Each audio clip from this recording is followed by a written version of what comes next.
দেখো কি রান্না হচ্ছে। এটা হলো ভেন্ডি আর টমেটো, রাঁধুনি ফোড়ন দিয়ে, কালো জিরে ফোড়ন দিয়ে বসিয়ে দিয়েছি তরকারি। আর এই যে দেখো কাঁচা লঙ্কা ছেঁড়া, এটা দিয়ে দিচ্ছি, নাড়াচাড়া করে নেই। আর এই পরিমাণ মতো দিয়ে দিচ্ছি কি লবণ, বেশি না হয় লবণ দিয়ে দিলাম।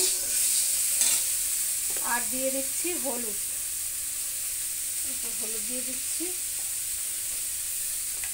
আর দেব একটু লাল লঙ্কার গুঁড়ো, যাতে টকটকে লাল হয়।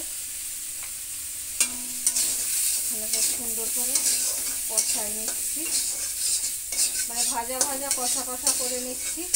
তারপরে এটায় জল দিয়ে দেব। আর এটা হবে কি দিয়ে বলো তো? এই দেখো এই পাশে এই যে পুঁটি মাছ ভাজা করছি, এই পুঁটি মাছ দিয়ে এটা হবে। সুন্দর করে পুঁটি মাছগুলো সুন্দর করে ভাজা করে নিচ্ছি। দেখছি ভাজা হয়ে গেছে। আর বেশি ভাজলে শক্ত হয়ে যাবে। চলো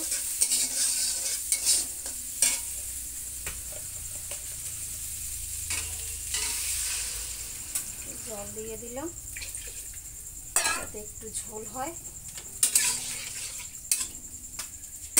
বাড়িয়ে দিচ্ছি, দিয়ে দিচ্ছি। এবার দেখো ঢাকনাটা তুলে নিচ্ছি।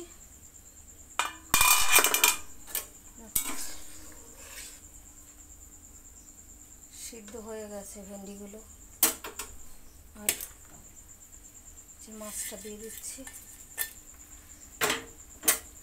দিয়ে নাড়াচাড়া করছি।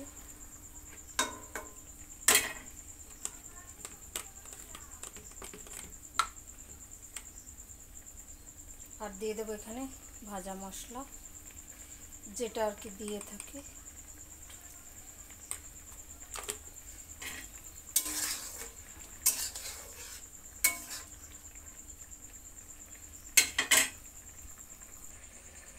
আমার ভেন্ডির তরকারিটা পুরো রেডি, দেখতেই পাচ্ছ। আর আমি একটু ঝোল রেখেছি, তোমরা যদি মাখা মাখা খেতে চাও, যে যার মতো ঝোলটা রাখতে পারো। যেহেতু আমরা ঝোল খেতে পছন্দ করি, তাই একটু ঝোল রেখেছি। সবাই ভালো থেকো, টাটা। আজকের ভিডিওটা এ পর্যন্তই। আর রেসিপিটা যদি ভালো লাগে লাইক কমেন্ট শেয়ার করো।